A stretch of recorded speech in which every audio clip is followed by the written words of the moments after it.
5 warga Iran dijatuhi hukuman penjara setelah berpindah keyakinan dari Islam ke Kristen. Kasus ini bikin prihatin karena menunjukkan betapa terbatasnya kebebasan beragama di Iran. Pengadilan Provinsi Teheran memvonis mereka hingga 8 tahun 1 bulan penjara. Pemerintah menilai kegiatan keagamaan mereka sebagai pelanggaran terhadap hukum Islam.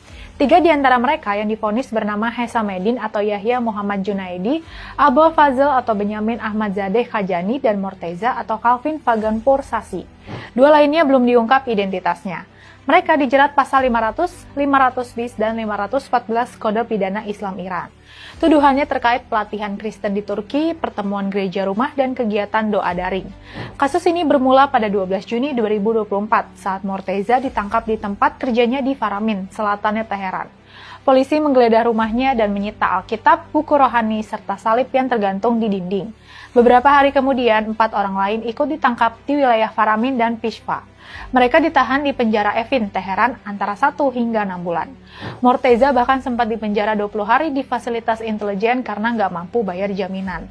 Setelahnya, mereka dibebaskan dengan jaminan sekitar $30.000 AS per orang. Tapi kebebasan itu cuma sementara. Pada 15 Juli 2025, pengadilan menjatuhkan hukuman berat pada kelimanya. Beberapa dihukum 7 tahun 6 bulan karena dianggap melakukan propaganda menyimpang dari Islam. Mereka juga dapat tambahan 7 bulan karena melawan sistem negara. Morteza bahkan ditambah 17 bulan karena dianggap menghina kepemimpinan. Mereka sempat banding pada 16 September, tapi sehari kemudian pengadilan tinggi menolak permohonan itu. Vonis mereka malah diperkuat jadi 8 tahun 1 bulan penjara.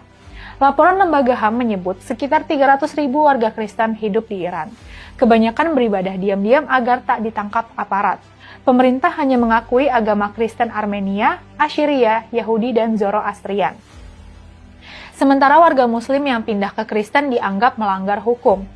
Banyak dituduh menyebarkan propaganda melawan rezim atau merekrut pengikut. Tahun 2022 aja, 134 orang Kristen ditangkap karena aktivitas keagamaan.